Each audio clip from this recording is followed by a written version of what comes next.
Hi, and welcome back to Enchanted Adventures.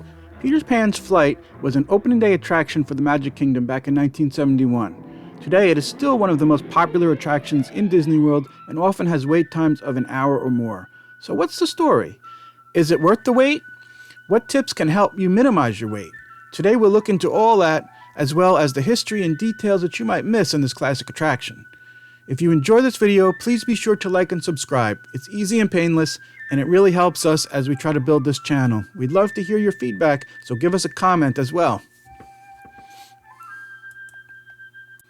The ride is based on the story and Disney movie of Peter Pan. It's a trip to Neverland, where we never have to grow up.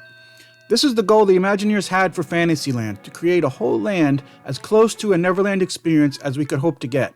In Peter Pan, the Imagineers really did an amazing job of bringing this concept to life.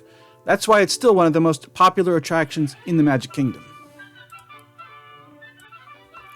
Peter Pan's Flight is so popular with guests that it is currently operating in 5 different Disney parks around the world. Disneyland in California, Walt Disney World in Orlando, Florida, Tokyo Disneyland, Disneyland Paris, and Shanghai Disneyland. Many of the effects of the ride come from simple glow-in-the-dark paint along the walls and black lights.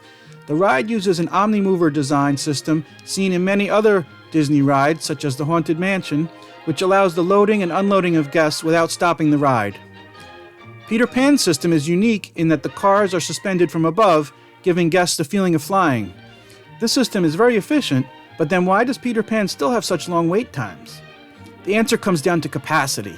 The Peter Pan boats have a small capacity, and there are far fewer of them than there are doom buggies in the Haunted Mansion and other Omnimover rides.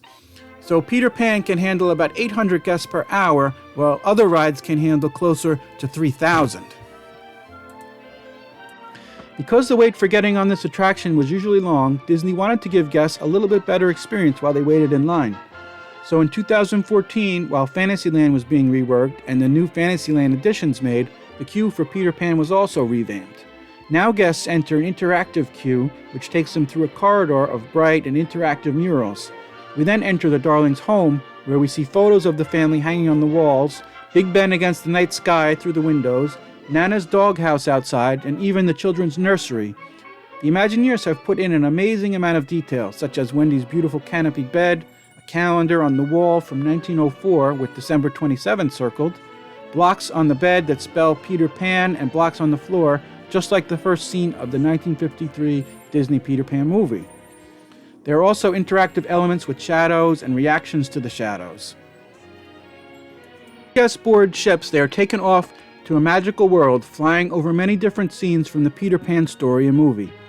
During this 3-minute ride aboard the brightly colored galleons, guests soar over different scenes from Peter Pan. Guests familiar with the film will recognize scenes with the Darling Children's Nursery, the London Tower Bridge, and Big Ben before they fly on to Neverland. In Neverland, guests fly high above Mermaid Lagoon, as well as Captain Hook's 48-foot-long ship, where they see Peter Pan and Captain Hook in a duel. When the ride was originally created for Disneyland, the idea was that guests would experience it through the eyes of Peter Pan himself, so Peter Pan was not seen anywhere along the ride.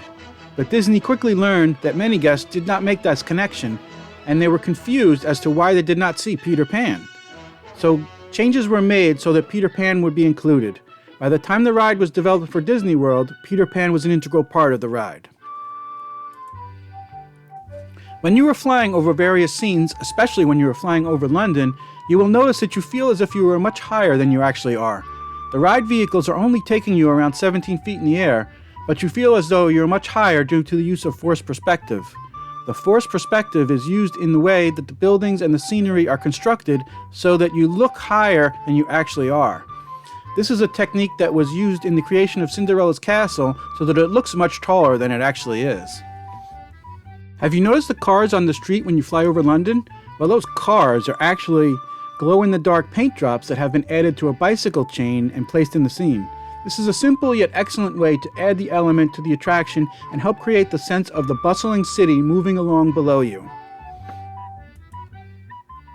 Since this ride is popular and we know the capacity is low, how do you avoid the long waits? Well, there's a few things you can do. One option is to purchase Genie Plus, which is Disney's new replacement for the old FastPass system.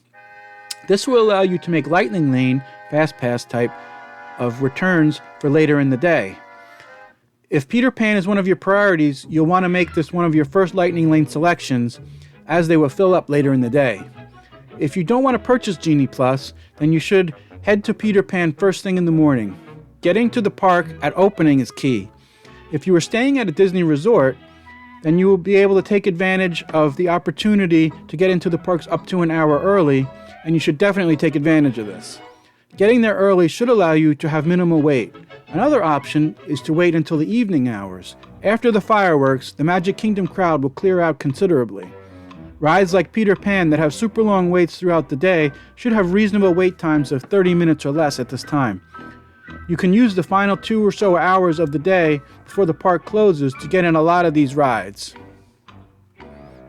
Okay, that's going to do it for this video and our look at Peter Pan's flight in the Magic Kingdom. I hope you enjoyed this video and maybe learned something that you didn't know before, and maybe can help you to appreciate the ride a little bit more when you're in Magic Kingdom the next time.